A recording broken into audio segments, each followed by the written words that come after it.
இந்த astrology spirituality இது ரெண்டை பற்றி வந்து நான் முன்னாடி வீடியோஸில் பார்த்துருக்கேன், சொல்லியிருக்கேன்.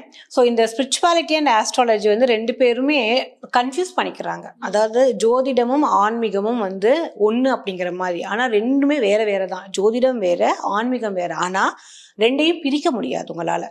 ஸோ இது வந்து அது இன்டுன்னு சொல்லுவோம் நம்ம. அந்த இதில் வந்து உங்களுக்கு ஆஸ்ட்ராலஜியில் இருந்து உங்களுக்கு ஸ்பிரிச்சுவாலிட்டி வந்துச்சா, ஸ்பிரிச்சுவாலிட்டிலேருந்து ஆஸ்ட்ராலஜி வந்துச்சுன்னா ரெண்டும் வித்தியாசம் உங்களுக்கு.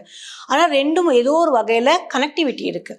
எதை பேஸ் பண்ணி இந்த கனெக்டிவிட்டி போகுது அப்படின்னு பார்த்தீங்கன்னா, ஆன்மீகம் அப்படிங்கிறது வந்து நம்மளோட உணர்தல், நம்மளோட ஃபீலிங். இது வந்து எல்லாத்துக்குள்ளேயும் இருக்குது. இப்போ உங்களுக்குள்ள எங்களுக்குள்ள எல்லாக்கிட்டையும் இந்த ஒரு எமோஷன்ஸ் அப்படின்னு நம்ம சொல்கிறோம் இல்லைங்களா, அந்த எமோஷன் அப்படிங்கிறது ஏதோ நம்மளுக்கு மேலே இருக்கக்கூடிய ஒரு பவரை பற்றி நம்ம யோசிக்கும் போது அதான் நம்ம ஸ்பிரிச்சுவாலிட்டின்னு சொல்கிறோம்.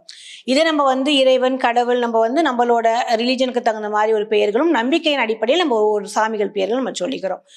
ஆன்மீகம் அப்படிங்கிறது இதுதான் கான்செப்டுங்க. இதே ஜோதிடம் அப்படின்னு நீங்கள் எடுத்தீங்கன்னா, ஜோதிடம் அப்படிங்கும்போது உங்களோட பிறப்பின் நிலை, நீங்கள் என்ன பர்பஸ்க்கு பிறந்திருக்கீங்க, நீங்கள் எதுக்காக இந்த பூமிக்கு வந்திருக்கீங்க, நீங்கள் என்ன பெர்ஃபார்மன்ஸ் பண்ண போகிறீங்க, அந்த மாதிரியான விஷயங்கள் தான் உங்களுக்கு ஜோதிடம் சொல்லுது.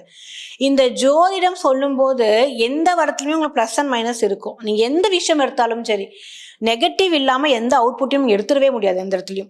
அப்போ நம்ம வந்து ஒரு நார்மலாக வந்து சயின்ஸாக பார்த்தாலும் சரி, நம்ம உடம்புல இயக்கத்தில் பார்த்தாலுமே நெகட்டிவ் கரண்ட் அப்படிங்கிறது எல்லா பக்கமும் வேணும், நெகட்டிவ் எனர்ஜிங்கிறது எல்லா பக்கம் இருக்கணும்.